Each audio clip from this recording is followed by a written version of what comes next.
Hello అండి, అందరికీ నమస్తే. ఈరోజు ఈ వీడియోలో మనం తిరుమల గురించి అయితే తెలుసుకుందామండి.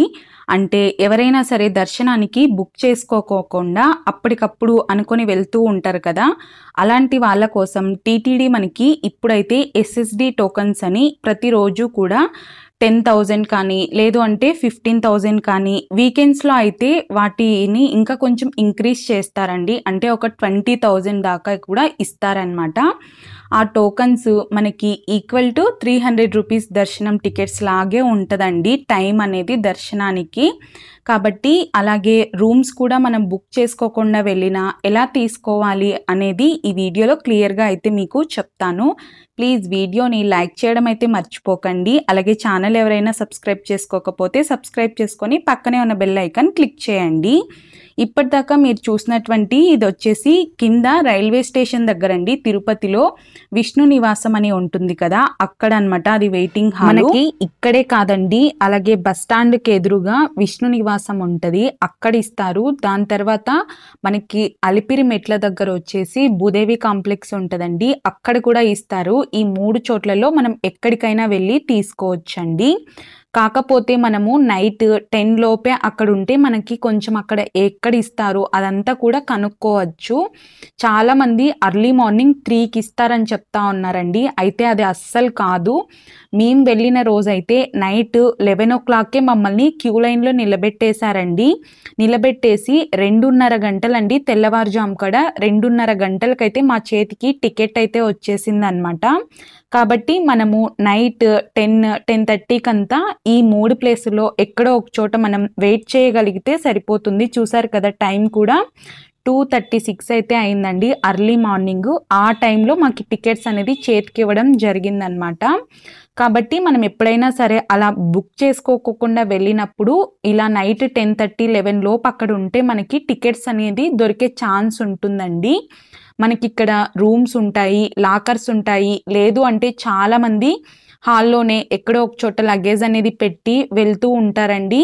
సింగిల్ బ్యాగ్ అలా తెచ్చుకున్న వాళ్ళైతే వాళ్ళతో పాటే క్యారీ చేస్తూ ఉంటారు. ఇలా మేమైతే టికెట్స్ తీసుకున్న తర్వాత అర్లీ మార్నింగ్ ఇక కొండపైకి అయితే వెళ్ళామండి. వెళ్ళిన తర్వాత ఇక్కడ మనకి కొండ మీదకి ఎంటర్ అయిన తర్వాత మనకి చాలా దగ్గరలోనే ఉంటుందండి సిఆర్ఓ ఆఫీస్ ఎక్కడుంది అని మనం అక్కడ ఎవరినైనా అడిగినా చెప్తారనమాట. స్టాల్స్ కానీ హోటల్స్ కానీ అలా పెట్టుకొని ఉంటారు కదా ట్యాక్సీ వాళ్ళని. కానీ ఇక్కడికి వెళ్ళేసి మనము క్యూ లైన్లో నిలబడితే మనకి ఆధార్ కార్డ్ అనేది తీసుకొని దాన్ని మన నెంబర్ అనేది ఎంటర్ చేసుకొని ఒక రిసిప్ట్ ఇస్తారండి.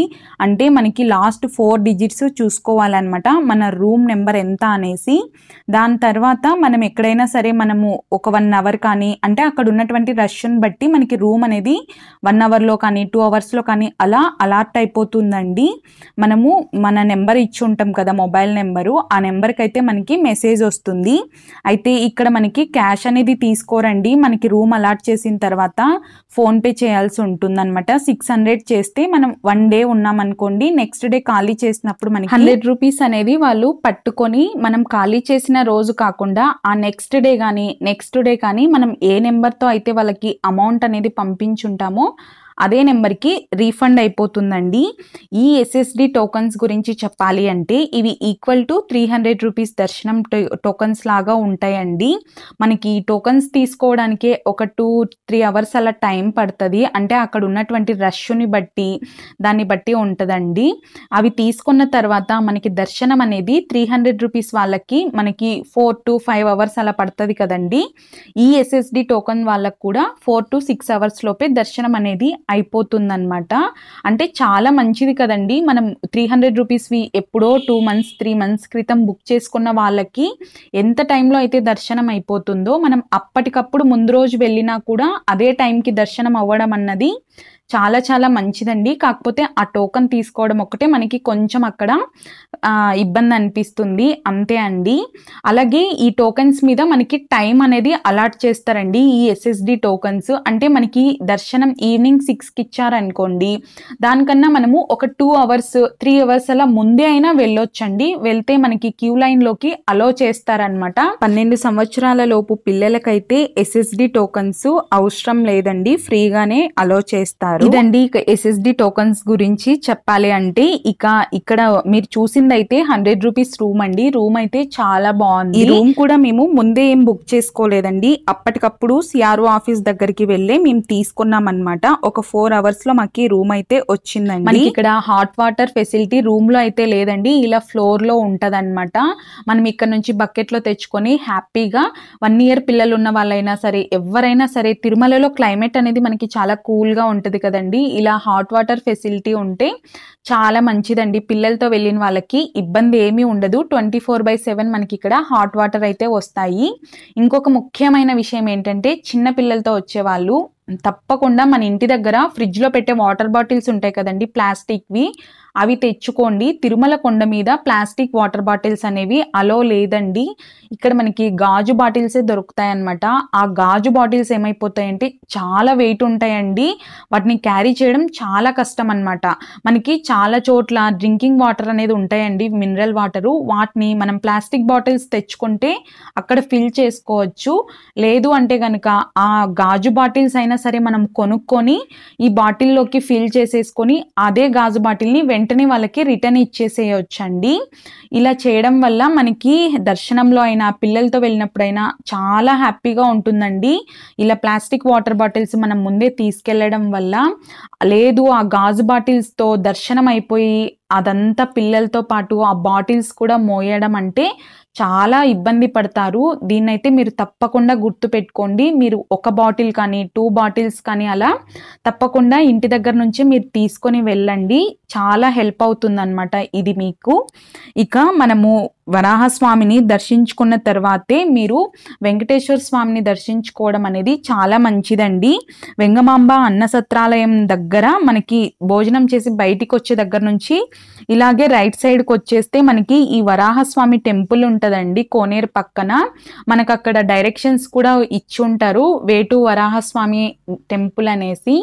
మీకు తెలియకపోతే అక్కడ ఎవరినైనా సరే అడిగి ఇక్కడ దర్శనం చేసుకున్న తర్వాత మీరు తిరుమలలో లోపల మనం వెంకటేశ్వర స్వామి దర్శనానికి వెళ్తే చాలా మంచిదంట అండి. మీకు టైం ఉంటే ఆ విధంగా ప్లాన్ చేసుకునే వెళ్ళండి. ఇక దాని తర్వాత మనము తిరుపతిలో ఇక లడ్డూలు మనందరికీ తెలిసిందే కదండి, తిరుపతి అంటేనే ముందుగా గుర్తొచ్చేది లడ్డు కదా. ఇక ప్రసాదాలు అయితే ఇక్కడ ఇస్తున్నారు కదండి. ఇక్కడ ప్రసాదాలు తీసుకున్న తర్వాత ప్రసాదాలు తీసుకొని మనం బయటికి వచ్చే దారిలో, కోనేటి వైపుగా వచ్చే దారిలో మనకి రైట్ సైడ్ ఇక్కడ మనకి స్వామివారికి ఉపయోగించిన పుష్పాలతో తయారు చేసిన అగరబత్తీలు అమ్ముతూ ఉంటారండి. అవి చాలా చాలా బాగుంటాయి.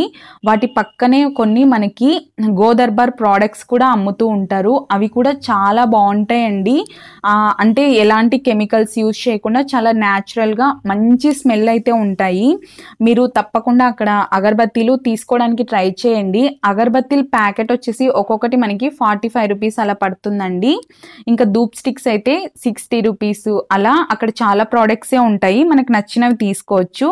ఇక తిరుపతిలో మనకి SV షాపింగ్ కాంప్లెక్స్ గురించి చెప్పక్కర్లేదు కదండి. చిన్న వస్తువు నుంచి పెద్ద వస్తువు దాకా, డెకరేషన్ పర్పస్ అవ్వచ్చు, పూజా పర్పస్ అవ్వచ్చు, అన్నీ కూడా ఇక్కడ మనకి దొరుకుతాయండి. ఇలా మా తిరుపతి ట్రిప్ అయితే ఈ విధంగా కంప్లీట్ అయిందండి. మీకు ఏమైనా డౌట్స్ ఉంటే కమెంట్ చేయండి, నేను మీకు రిప్లై ఇస్తాను. వీడియో చూసినందుకు మీకు కృతజ్ఞతలు. వీడియో నచ్చితే ప్లీజ్ లైక్ చేయడం మర్చిపోకండి. అలాగే మీ ఫ్రెండ్స్ అండ్ ఫ్యామిలీ మెంబర్స్కి షేర్ చేయండి.